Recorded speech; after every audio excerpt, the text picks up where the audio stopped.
Buenas noches. Damos la bienvenida a las personas que nos visitan.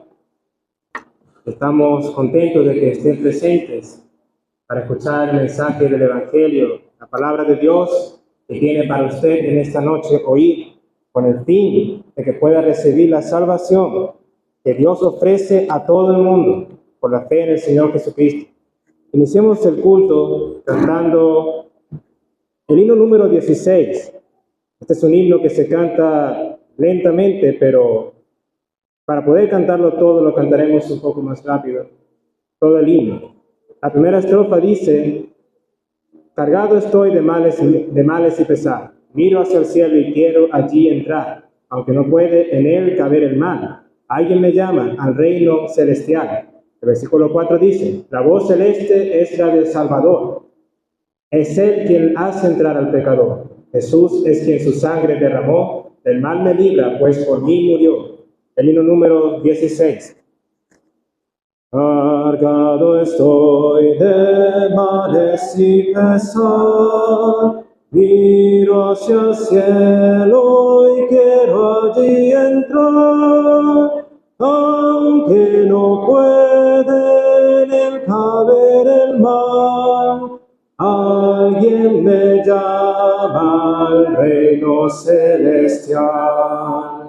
Tan vil soy yo, quien puede hacerme entrar al santo ambiente del divino hogar, al brillo estar del trono eterno allí.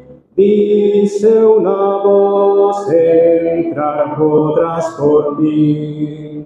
Por más que anhelo libre estar del mal, menos parezco al gran original.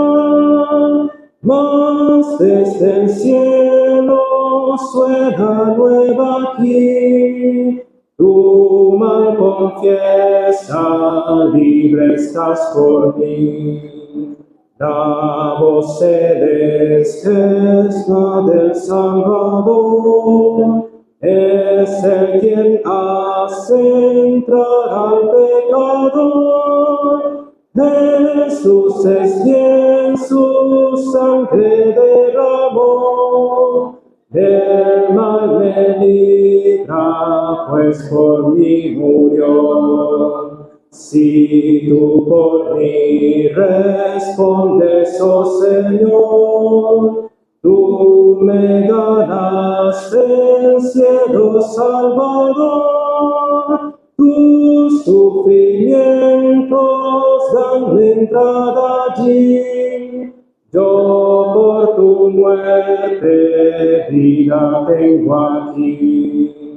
Ninguna ofrenda traigo, mi Señor, con que reconocer tu grande amor. Indigno soy, haz que mi gratitud breve de tu perdón la plenitud.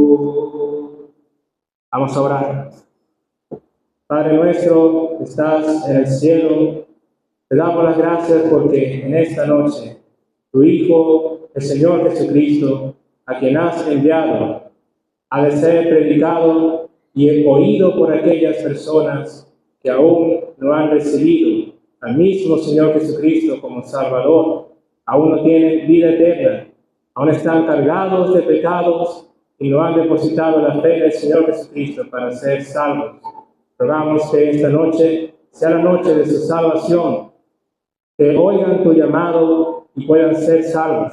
Rogamos por los hermanos que están en camino, por los otros invitados que estarían en camino también, por las predicaciones, por los hijos que han de predicar, que prediquen con denuedo. Te lo rogamos en el nombre de nuestro Señor Jesucristo. Amén. Vamos a leer en el Evangelio según Lucas, capítulo 7, versículo 36. Evangelio según Lucas, capítulo 7, versículo 36. Uno de los fariseos un religioso de aquel entonces, rogó a Jesús que comiese con él. Y habiendo entrado en casa del fariseo, se sentó a la mesa. Entonces una mujer de la ciudad, que era pecadora, al saber que Jesús estaba a la mesa en casa del fariseo, trajo un frasco de alabastro con perfume, y estando detrás de él a sus pies, llorando, comenzó a regar con lágrimas sus pies, y los enjugaba con sus cabellos, y besaba sus pies, y los ungía con el perfume. Cuando vio esto el fariseo que le había convidado, dijo para sí: si fuera profeta, conocería quién y qué clase de mujer es la que le toca, que es pecadora. Entonces respondiendo Jesús le dijo: Simón, una cosa tengo que decirte. Y él le dijo: Di, maestro. Un acreedor tenía 2 deudores. El uno le debía 500 denarios y el otro 50. Y no teniendo ellos con qué pagar, perdonó a ambos. Di pues, ¿cuál de ellos le amará más? Respondiendo Simón dijo: Pienso que aquel a quien perdonó más. Y él le dijo: Rectamente has juzgado. Y vuelto la mujer, dijo a Simón: ¿Ves esta mujer? Entré en tu casa y no me diste agua para mis pies, mas ésta ha regado mis pies con lágrimas y los ha enjugado con sus cabellos. No me diste beso, mas ésta desde que entré no ha cesado de besar mis pies. No ungiste mi cabeza con aceite, mas ésta ha ungido con perfume mis pies. Por lo cual te digo que sus muchos pecados le son perdonados, porque amó mucho. Mas aquel a quien se le perdona poco, poco ama. Y a ella le dijo: Tus pecados te son perdonados. Y los que estaban juntamente sentados a la mesa comenzaron a decir entre sí: ¿Quién es este que también perdona pecados? Pero él dijo a la mujer: Tu fe te ha salvado. Ve en paz. Hasta aquí, que el Señor bendiga su palabra. Amén. Destaquemos en primer lugar lo que dice el versículo 49, lo que dicen los que estaban sentados a la mesa. ¿Quién es este que también perdona pecados? Bueno, amigo, si esta es la primera vez que escucha del Evangelio, le decimos que este es el Señor Jesucristo, el cual no es solamente un hombre, no fue solamente un profeta, no fue solamente un pacifista que vino a este mundo a revolucionar el pensamiento. Esa es una ideología que tienen muchas personas a día de hoy. No, Él es el Hijo de Dios, enviado por Dios para dar salvación a todo aquel que cree en Él por fe. ¿Y qué tenemos aquí? Sino una muestra de la gracia y la misericordia de Dios para con las personas que reconocen que son pecadores y se muestran arrepentidos. En primer lugar, vemos la actitud del fariseo, que dice del Señor Jesucristo: si fuera profeta, porque en ese tiempo se cuestionaba que el Señor Jesucristo fuese el Mesías, fuese el Hijo de Dios profetizado. Si fuera profeta, conocería quién y qué clase de mujer es la que le toca, que es pecadora. En este sentido, tenemos aquí una revelación bastante hermosa de lo que son las buenas nuevas de salvación. Cuando uno piensa en sentido religioso, separa a las personas buenas de las personas malas, uno pensaría que Dios aborrece a la persona que tiene un montón de pecados, que tiene multitud de pecados, no tiene oportunidad de salvación, no tiene misericordia de parte de Dios. Mas escrito está la palabra: misericordia quiero y no sacrificio. Nosotros tenemos una realidad, que es que miramos las cosas de manera egoísta. Nosotros, cuando miramos a las personas, las clasificamos dependiendo de qué tipo de personas son. Nosotros miramos a los que son buenos y les miramos a los que son malos a nuestros ojos y los distinguimos, y también nuestro trato. Pero Dios no hace distinción de personas, no hace acepción de personas. Él ama a todo hombre, pero es incorrecto decir que Él ama al pecador. Amigo, el Señor Jesucristo quiere la salvación de las personas, quiere darle vida eterna a las personas. Pero si una persona persiste en pecar, persiste en no arrepentirse de sus pecados, en no reconocer la gravedad de su pecado, cualquiera que ese fuese, su destino justo, conforme a la palabra de Dios, es la condenación eterna. Porque Dios ha provisto un medio de salvación, un medio de perdón, el Señor Jesucristo. Y todo aquel que se acerque al Señor Jesucristo con fe y con un corazón arrepentido puede recibir salvación y vida eterna. Si usted no lo ha hecho, y las personas que hasta ahora han escuchado el Evangelio y no lo han hecho, luego perecen y perecen sin Cristo, despertarán en la condenación eterna.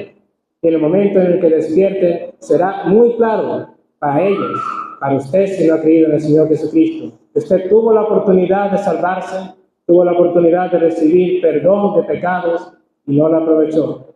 Pero ¿qué vemos aquí? El caso de una mujer que una vez conociendo que el Señor Jesucristo estaba presente en aquel lugar, vamos a leer el versículo 37. Al saber que Jesús estaba a la mesa en casa del fariseo, trajo un frasco de alabastro con perfume. Estando detrás de él a sus pies, llorando, comenzó a regar con lágrimas sus pies y los enjugaba con sus cabellos, y besaba sus pies y los ungía con el perfume. El Señor Jesucristo dice de ella, como hemos leído, la expresión y la acción que estaba tomando esta mujer, que repitamos, dice aquí la palabra, y dice el fariseo que era pecadora. Notemos que dice simplemente que era pecadora, no determina el pecado del cual le estaban acusando aquellos murmuradores, simplemente se revela que era pecadora, porque amigo, eso solo es suficiente para usted estar bajo condenación, para usted estar consciente de que está bajo condenación eterna. No importa cuál pecado haya cometido, la palabra de Dios llama a todo hombre pecador, por cuanto todos pecaron y están destituidos de la gloria de Dios. Amigo, la primera cosa que debe reconocer es que es usted pecador. Delante de Dios no hay en usted sino podrida llaga. De la cabeza hasta los pies está usted corrompido de pecado. No tiene realmente oportunidad de salvarse por sí mismo. Esta es otra realidad. Las personas buscan los medios propios. Creen que pueden ganarse el cielo, como se expresa muchas veces. Que siguiendo una serie de ritos, que siguiendo una serie de acciones, pueden merecer un lugar en el cielo. Pero según vemos también en esta historia, lo único que hace falta para poder usted recibir la salvación, para recibir el perdón de pecados, es la fe. Veamos que el Señor Jesucristo en el versículo 50 le dice a ella, tu fe te ha salvado, ve en paz. Lo que la salvó no fue el perfume que ungió, con el cual ungió el Señor Jesucristo, no fue el dinero, no fueron las lágrimas que enjugaron los pies del Señor, no fue el llanto, no fue el dolor. Lo que la salvó fue la fe. Eso fue lo que le dio salvación a esta mujer, porque es por fe la salvación. Dice la palabra de Dios que es un don. El regalo de Dios para el ser humano es que reciba salvación por medio de la fe. No necesita nada más para ser salvo que creer todas las verdades que Dios predica, siendo principalmente el hecho de que por medio del Señor Jesucristo usted tiene perdón de pecados por toda la eternidad. Recordemos que existen rituales y también en la ley existía uno referente a sacrificar un cordero por cada vez que se era consciente de algún pecado. Sacrificios continuos se hacían, que la sangre del cordero derramada en el madero cubriera de pecados a la persona que los cometiese. Pero el Señor Jesucristo, Cordero de Dios, era hombre, era Dios, y Él se entregó por usted para que al derramar su sangre en esa cruz, como los corderos en la ley, también cubriera de pecados su alma. Pero porque es el Hijo profetizado y aquel Mesías que Dios había determinado que a su tiempo viniese, por medio de la fe en Él, ese sacrificio que hizo Él en la cruz lo hizo una sola vez y para siempre.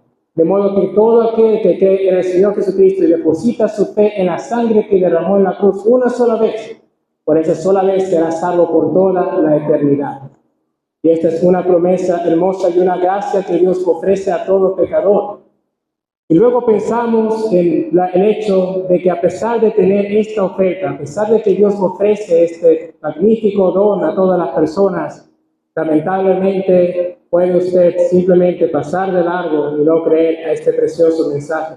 Pero repetimos, imagínese usted delante de Dios en la eternidad, cuando pasemos de la escena de este mundo, porque todos nosotros habremos de morir. Nosotros estamos condenados a morir, pero hay una segunda muerte. Y en esta segunda muerte existe un trono. Existe el gran trono blanco, en el cual cada quien que no ha depositado su fe en el Señor Jesucristo será presentado ante Dios, y Dios le acusará de todos y cada uno de los pecados que cometió. Y usted en ese momento sabrá con certeza que usted ciertamente es digno de la condenación, pero ya no hay salvación para usted. La salvación es mientras usted está con vida. La oportunidad de salvación, la oportunidad del perdón de todos los pecados, es mientras usted esté con vida. Tenemos entonces esta preciosa verdad. El Señor Jesucristo toma una alegoría, un acreedor que tenía 2 deudores, y pregunta entonces al fariseo, ¿cuál perdonará más? ¿Cuál amará más a quien perdonó?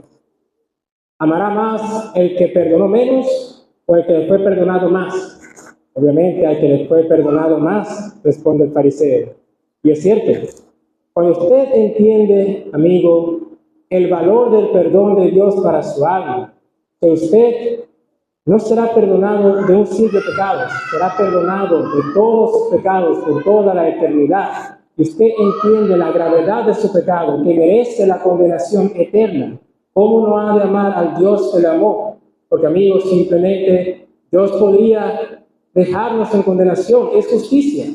La justicia por nuestro pecado es que seamos condenados por la eternidad. Pero Dios, en su amor, envió a su Hijo al mundo para que por medio de Él fuésemos perdonados de todo pecado. Que Él hiciese el sacrificio, que Él muriese por nosotros para que usted pudiese ser perdonado con justicia. Porque no es simplemente que Dios le perdona a usted, sin más. Pensemos en la vida cotidiana. Si una persona comete algún crimen, ¿no sería justo que fuese perdonado sin más? No. Tiene que haber un pago por aquel crimen. Y nosotros sabemos que eso es justo. Pues asimismo es justo que Dios condene el pecado. Pero fíjense en la misericordia de Dios, que Él no quiere que usted pague por su pecado, sino que envió a su Hijo para que Él lo pagase por usted. Pero esta salvación solo ha de recibirla si usted por fe acude y cree en el Señor Jesucristo. La salvación no es para todo el mundo, es para los que creen.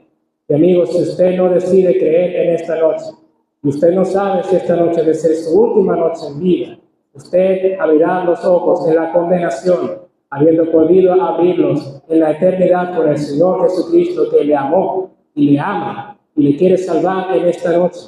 Crea en el Señor Jesucristo esta noche, sea salvo. No retenga más la promesa del Señor, la misericordia de Dios que hasta hoy le ha guardado para que hoy pudiese recibir la salvación, pudiese tener vida eterna por toda la eternidad.